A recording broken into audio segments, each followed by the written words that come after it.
안녕하세요. 오후의 책방입니다. 나른해지는 오후, 가까운 책방으로 가보시는 건 어떨까요?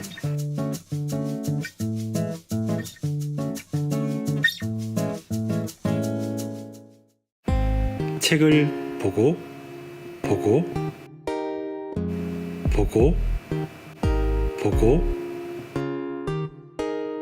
또 보고, 그러다 지금 내게 필요한 책을 만날지 모릅니다. 이런 경우도 있습니다. 책은 꼭 제자리에.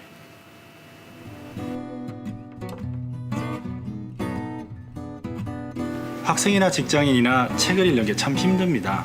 사실 그렇습니다. 그래서 틈새 시간을 이용해서 좋은 책을 읽는 게 중요한데요. 그런데 어떤 책이 좋은 책일까요? 물론 여러 가지 조건이 있을 수도 있고 세상 모든 책은 좋은 책이다 라고 할 수도 있겠지만 지금 당장 나한테 꼭 필요한 책이 좋은 책이 아닐까요?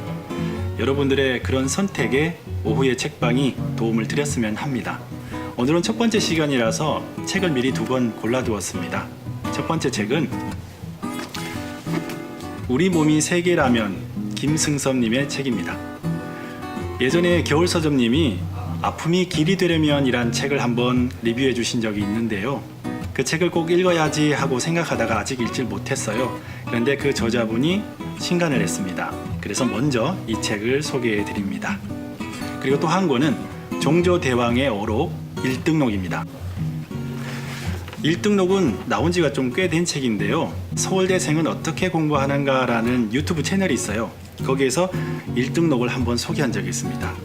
꼭 한번 읽고 싶었던 책인데 여러분들께 틈나는 대로 한 구절 한 구절 읽어드리도록 하겠습니다. 그럼 조금 조용한 곳으로 자리를 옮길게요.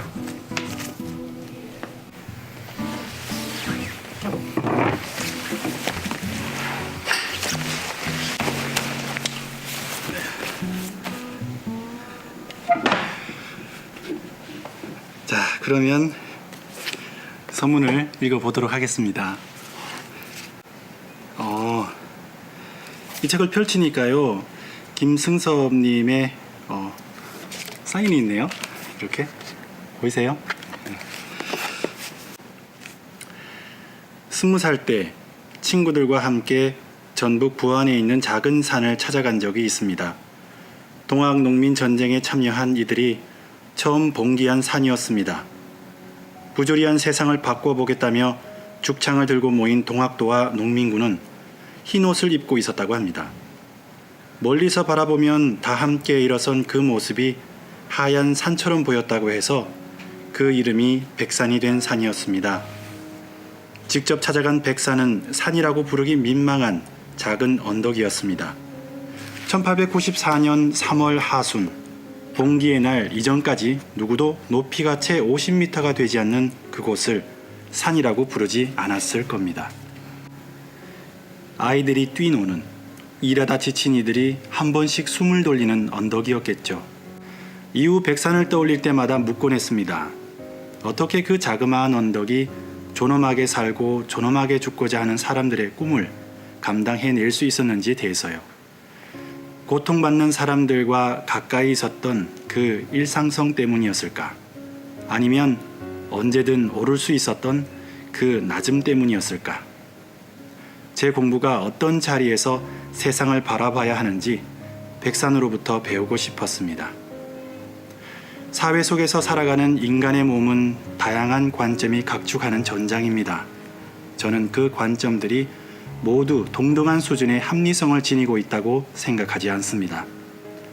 권력에서 소외된 사람들에게 더 많은 눈길을 주고 권위에 굴하지 않고 비판적 질문을 던지는 여러 가설과 경쟁하며 검증을 통해 살아남은 관점들이 그렇지 못한 관점들보다 우리에게 더 많은 의미를 준다고 믿습니다. 그리고 당장은 사소해 보일지도 모르는 그 차이를 분별해내는 것이 중요한 일이라고 생각합니다. 그 차이가 먼 훗날 돌이킬 수 없는 거대한 반격이 되는 경우를 종종 목격했기 때문입니다.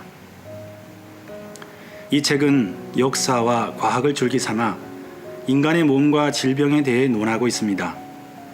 가장 많은 시간을 들인 주제는 생산되지 않은 지식과 측정되지 않은 고통에 대한 것이었습니다. 인간을 병들게 하는 가난과 인종차별에 대해서, 표준화된 몸이 되지 못해 아파야 했던 여성의 몸과 가장 절실히 필요한 의약품이 가장 천천히 개발되는 세계의 논리에 대해서 나누려 했습니다. 그 과정에서 타인의 고통을 함부로 판단하지 않으면서도 이해를 포기하지 않는 길을 함께 찾을 수 있길 바랐습니다. 글을 쓰는 시간보다 준비하는 시간이 더 길었던 책입니다. 그 과정에서 수많은 논문과 책을 읽으며 여러 학자들의 글을 만났습니다. 직접 뵌 적 없는 분들이지만 공부하면서 줄곧 그들과 대화를 나누고 있다고 생각했습니다. 글을 쓰다 막다른 벽에 막혀 답답해 할 때면 어김없이 누군가가 오래전부터 그 자리에 길을 만들고 있었습니다. 이 책은 묵묵히 자신의 자리를 지켜온 학자들의 그 보이지 않는 노력에 빚지고 있습니다. 책을 쓰는 과정은 제 공부의 가치를 확인하는 과정이기도 했습니다. 어떤 주제를 다루더라도 그 논의가 왜, 지금, 여기 필요한지에 대해 스스로 납득할 수 있는 글을 쓰고자 했습니다. 그 과정에서 담배회사 내부 문건에 드러난 마케팅 전략이나 일제강점기 식민지 근대화론과 같이 정치적으로 예민한 주제를 만나기도 했습니다. 그 민감한 주제들을 에둘러 가지 않고 제가 연구자로서 두 발을 디딜 수 있는 단단한 땅을 찾고 그 위에 가능한 것들을 말하고자 했습니다. 이 책을 존경하는 어머니 박숙희님께 바칩니다. 2018년 11월 24일 아남 연구실에서 김승섭 씀.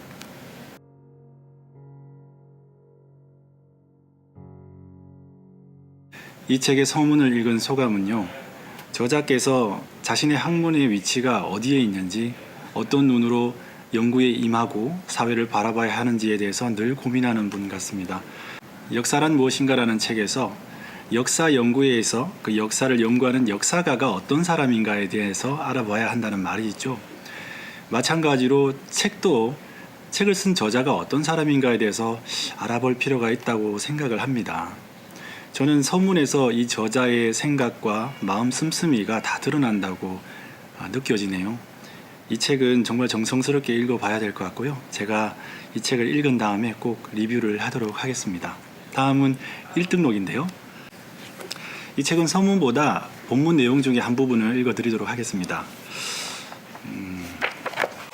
책에 대한 내용이 있네요. 옛사람은 일을 당해 사리를 파악할 때 반드시 두세 겹으로 꿰뚫어 보았다. 그런데 요즘 사람은 반겹도 꿰뚫어 보지 못할 뿐 아니라 일이 목전에 닥치면 망연자실하여 어떻게 조처해야 할지 모른다. 이는 바로 책을 읽지 않아서 그런 것이다. 앞에 있는 내용은 정조대왕의 1등록 일기 내용이고요. 뒷부분은 남현이 편역하신 분께서 그 해설을 달아놓은 부분입니다. 책 속에는 다양한 이론과 사례가 들어있으며 그 이론과 사례는 현실 문제를 해결하는 간접적인 지식과 경험을 우리에게 제공해준다. 따라서 책을 읽지 않으면 지식과 경험이 축적되지 않아 현실 문제를 해결하는 데도 많은 어려움을 겪게 되는 것이다. 책을 읽어야 되겠네요. 인포메이션이라는 말은 인과 폼이 합해진 말이라고 합니다. 책도 마찬가지겠죠. 책의 저자의 생각과 사상을 우리가 읽고 우리 마음의 형태가 만들어지는 과정이 독서가 아닌가. 그러면 물론 책을 많이 읽는 것도 중요하지만 어떤 책을 읽는가도 중요한 것 같습니다. 어떤 책을 읽느냐에 따라서 우리의 생각과 우리의 마음의 모양이 만들어지는 게 아닐까요? 자, 다음 시간에는 금요일 날 찾아뵐 건데요. 금요일 날은 고전 읽는 시간인데요. 첫 번째 고전을 어떤 텍스트로 정할지 고민이 되었습니다. 우선 논어로 정했습니다. 왜 논어로 정했는지에 대해서는 금요일 날 자세히 말씀드릴 거고요. 어떻게 하면 고전을 좀 더 재미있게 전해드릴까 고민하다가 특별한 분을 초빙하기로 했습니다. 금요일 날 기대해 주시고요. 고전 읽는 시간 찾아뵙겠습니다. 지금까지 오후의 책방이었습니다. 오후의 책방이 여러분께 도움이 되었다면 구독과 좋아요를 부탁드릴게요. 그리고 오후의 책방은 다음 카페 독서클럽과 함께합니다.